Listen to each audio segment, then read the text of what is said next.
Beast tamer episode 3 की starting में हम लोग देखते हैं रेन और कनाडा एक आईने में आ जाते हैं जहां पर कनाडा काफी ज्यादा खुश हो जाती है क्योंकि उसे फाइनली एक बेड मिल चुका है। लेकिन रेन वहां पर काफी ज्यादा घबराई वह लगता है। तभी उनकी ओनर जाकर रेल से कहती है कि आज तुम दोनों काफी ज्यादा इंजॉय करना। इस पर रेन कहते कि तुम कैसी बात कर रही हो। होटल मैनेजर इनमें रेन में बताता है कि एवन फन को हराने के बाद गिल ने रेन को काफी बड़ा अचीवमेंट के तौर पर एक स्पेशल प्रमोशन दिया जिसमें रेन को रैंक एफ के एडवेंचर से रैंक ई के एडवेंचर बना दिया गया। और साथिया तूने काफी सारा रिवॉर्ड भी मिला और उसे रिवॉर्ड का उसे करके उन्होंने टाउन में जाकर काफी सारे न्यू इक्विपमेंट भी खरीदे और रात के टाइम में उन्होंने काफी ज्यादा अच्छा एक लग्जरी डिनर भी किया। लेकिन इसके बाद वह इनमें जाने लगते हैं तो इनकी ओनर उन्हें बताती है कि आज रात में सिर्फ एक ही रूम खाली है।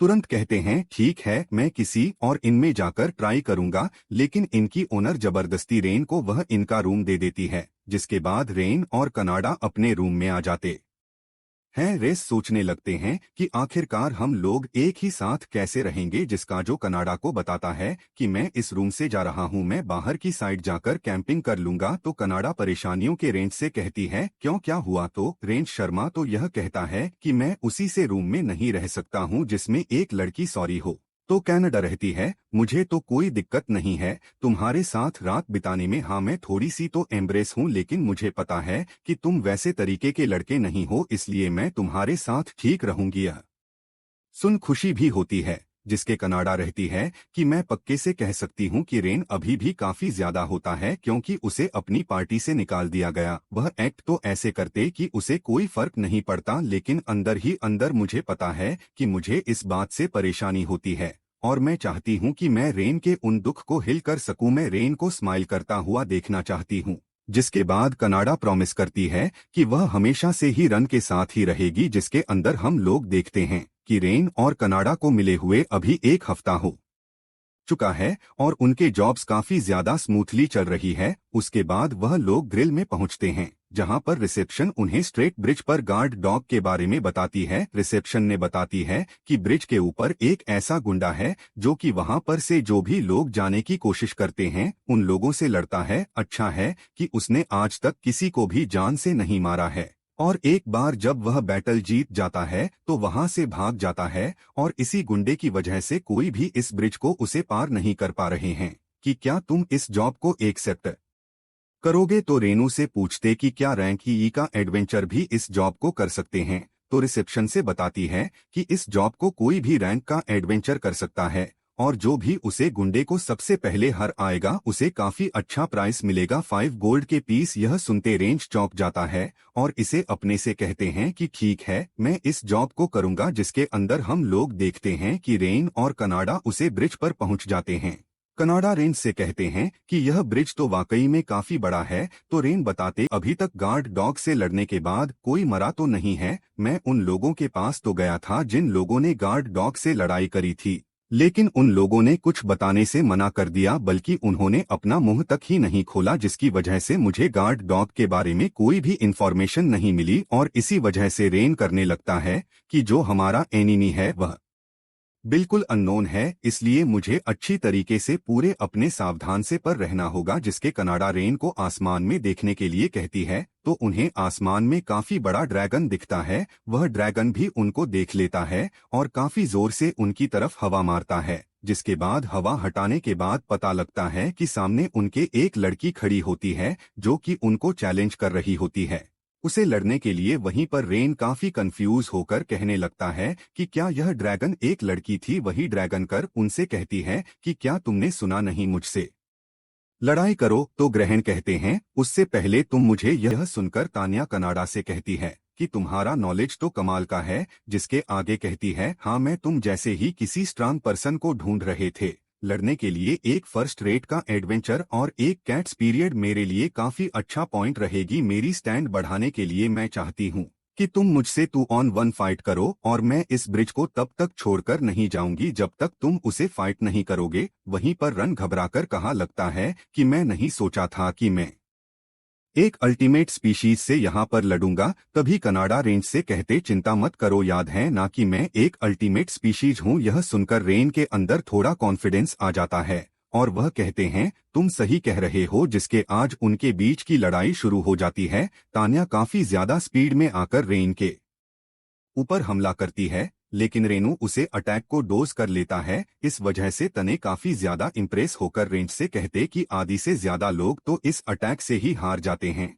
लेकिन तुम काफी स्ट्रांग हो। लेकिन ट्रेन को काफी मुश्किल हो रही होती इस अटैक को ब्लॉक करने में। इसका रेंट पीछे हटता है तो तने इस बार अपने फायर से हमला करती है। इस अटैक को रेन तो ब्लॉक कर लेता है, लेकिन कनाडा की पूंछ जल जाती है, जिसके बाद रंगे जाते हैं। कनाडा की पूंछ पर लगी हुई आग को बुझाने के लिए उसके कनाडा को काफी ज्यादा गुस्सा आ जाता है तान के ऊपर और वह उसके ऊपर हमला करने लगती है। और इस बार दोनों के बीच में काफी खतरनाक बैटल हो रही होती है, जिसको देखकर रेन काफी ज्यादा हैरान रह जाता है। रेन कहा लगता है कि यह चीटिंग तो है, लेकिन इसी मौके का फायदा उठाकर वह पीछे से हमला करने के लिए तनिया के ऊपर जाता है। लेकिन तान्या उसके अटैक को भी डोज कर लेती है और उन दोनों को पड़कर घूमर आसमान में फेंक देती है, जिसके आगे उनके ऊपर फायर से हमला करती है। दो हटाने के बाद पता चलता है कि कनाडा और रहने अपने पैरों की मदद से एक दूसरे को पुश दे दिया था, जिसकी वजह से वह बच गए। इसी वजह सानियों से काफी इम्प्रेस होकर कहती है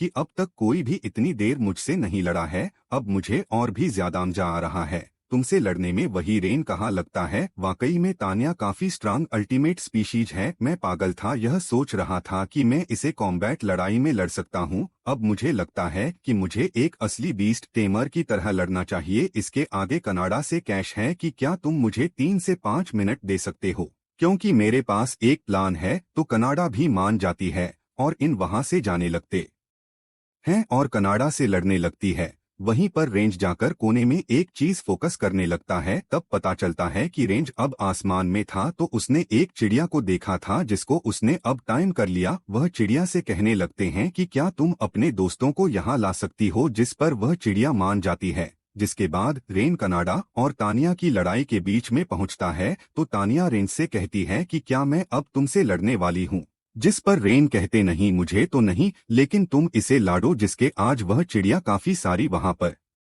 आकर तानिया को चोंच करने लगती है। तानिया कहने लगती है इससे डर तो नहीं हो रहा, लेकिन एक काफी ज्यादा इरिटेटिंग है, जिसके अंदर चिड़िया को हटा देती है कि क्या तुम मुझसे मजाक कर रहे हो, तुम इस चिड़िया से मेरे को हॉट करना चाहते थे। तभी अचानक गिर जाती है और उसको समझ नहीं आता है कि आखिरकार यह क्या हुआ। तो रेन बताता है कि इस चिड़िया का नाम है और यह पॉइजनोस होती है, और तुम जैसे ड्रैगन भी इनकी इतनी ज्यादा सोच खाने के बाद थोड़ी से तो देर के लिए पॉइजन हो ही जाओगी। उसके बाद रेंट आने के पास पहुंचता है। वहीं पर तान्या रेन से कहती है ठीक है मैं हार मानती हूँ। यह सुनकर रेन कहते कि तुम इतनी जल्दी हार क्यों मान रही हो। तो तने कहती मैं अपनी फिंगर को भी नहीं ला पा रही हूँ, तो मैं तुमसे जीतूंगी कैसे। यह सुनकर कनाडा काफी ज्यादा खुश होकर रेन को गले लगाकर कहती कि हम लोग फाइनल जीत गए। उसके बाद रहता है कि अब तुम्हें हमारे साथ चलना होगा। तो वह कहती है क्यों तुम मुझे दूसरे ह्यूमंस को बेचना चाहते हो। तो रेन कहते ऐसा नहीं है, मुझे सिर्फ तुमसे बात करनी है और मैं यह चाहता हूं कि तुम मुझसे प्रॉमिस करो कि ऐसा तुम दोबारा कभी नहीं करोगी। यह सुनकर वह कहती है कि क्या होगा अगर मैं मना करूं। तो रन कहते हैं मुझे नहीं पता, मुझे लगता है इस बाद में सॉल्व करना पड़ेगा। यह सुनकर तने कहती आखिरकार यह कैसा जवाब हुआ, तुम मुझे कहीं पर भी ले जाकर कुछ भी कर सकते हो मेरे साथ, तुम कितने बड़े एक ना समझ हो। तभी कनाडा को उंगली लगाने लगती है और तानिया को भी पॉइजन कैसे काफी दर्द हो रहा होता है। कनाडा उसे कहने लगती है कि रेन को परेशान करना बंद करो, जैसा वह कह रहा है वैसा करो, नहीं तो तुम्हें पनिशमेंट मिलेगी। जिसके हाथ तानिया उसकी बात मान जाती है और कहती है ठीक है मैं चलूंगी, पूरा भरोसा करती हूँ, लेकिन अभी तो हमें इस स्टोरी को कंफर्म करना होगा और स्टोरी कंफर्म होने के बाद तुम्हें रिवॉर्ड मिल जाएगा। इसके आगे उनसे कहती है एक बात बताओ आखिरकार तुम्हारे पीछे लड़की कौन है, इसके तेल और होना है। रेन घबरा जाता है और कहते हैं ऐसा नहीं है, यह एक ह्यूमन है, इसमें सिर्फ एक कॉस्ट्यूम डाल रखी है। तभी तनिया रहती है तुम मेरा इंट्रोडक्शन मत दो, मैं अपना इंट्रोडक्शन खुद दूंगी। तभी रेन उसको बीच में रोक लेता है और वह तानिया को गीदड़ से वहां से ले जाता है, जिसके अंदर तनिया में घूम रहे होते हैं वह तान्या को बताने लगता है कि किसी को भी मत पता लगने देना कि तुम भी वह गार्ड डॉग थी, नहीं तो यहाँ पर काफी पैनिक हो जाएगा। लेकिन जैसे रेन पीछे देखा है वह देखता है कि तनिया लोगों को बात ही रही होती है कि वह आखिरकार है कौन, लेकिन रेन जाकर उसे रोक लेता है। उसके बाद हटाने को लेकर एक खुले से गार्डन में आ जाते हैं और उसे कहने लगते, हमने कहा है ना तुम किसी को अपने बारे में नहीं पता लगने दे सकती हो। तो तान्या रेन से माफी मांग कर कहती है कि मैं भूल गई थी, मुझे माफ कर दो। आने से कहता है कि तुम्हें यह करना चाहिए, तुम्हें इस टाइम से काफी ज्यादा दूर चली जाओ, क्योंकि अभी भी टाउन से दूर लोग को गार्ड डॉग के बारे में नहीं पता चला है, तो तुम वहां पर सेफ रहोगी, लेकिन प्रॉमिस करो तुम ऐसा दोबारा कभी नहीं करोगी। तो कनाडा ट्रेन से पूछता है कि आखिरकार उन लोगों का क्या हुआ जो तान्या से लड़े थे और तनिया के बारे में कुछ भी नहीं बता रहे थे हमें। जिस पर तान्या कहते हैं, मैं डराया नहीं था कि वह मेरे बारे में ना बताएं, शायद से वह इसलिए डर रहे होंगे क्योंकि उनकी बेइज्जती हो जाएगी कि वह एक लड़की से हार गए। उसके रेंट आने से कहता है, ठीक है अब तुम जाओ कहीं और, ताकि तुम अच्छे से अपनी ट्रेनिंग कर सको बिना किसी को तकलीफ पहुंचा है। तब तनिया कहते हैं कि मैं ट्रेनिंग में तुम लोग को तो हार नहीं पाई, इसलिए मैं चाहती हूं कि मैं अब से तुम्हारे साथ ही रहूं, जिससे कि मेरी अच्छी खासी ट्रेनिंग होती रहेगी। इस भी तुम्हारे साथ मुझे काफी मजा आएगा। जिसके हाथों खड़े होकर रेन को गले लगा लेती है और कहते हैं कि मुझे तुम पसंद हो और तुमने मुझे प्रोटेक्ट भी किया था। वहीं पर कनाडा यह सब देखकर काफी जदी गुस्सा से कर कहती है कि मेरे मास्टर से दूर हो जाओ। तो तान्या कनाडा से पूछते कि क्या तुम जरा यालू कर रहे हो, जिस पर कनाडा रहती है, नहीं मुझे सिर्फ ऐसा लग रहा है कि रेन को परेशानी हो रही होगी तुम्हारे गले लगाने से। उसके रन कहा लगता है, मुझे कोई दिक्कत नहीं है कि हम लोग तान्या को अपनी पार्टी में रखें, तुम क्या चाहती हो। कनाडा टू कनाडा कहने लगती है, तान्या थोड़ी सी तो मीन है, लेकिन मुझे कोई भी दिक्कत नहीं है इसको अपनी पार्टी में रखने के लिए। उसके आने रेंज से कहते हैं, चलो फिर अब डिसाइड हो गया, तुमने कनाडा के साथ कांटेक्ट बनाया हुआ है ना, अब तो मेरे साथ भी कांटेक्ट बना पाओगे। तो मेरे साथ कांटेक्ट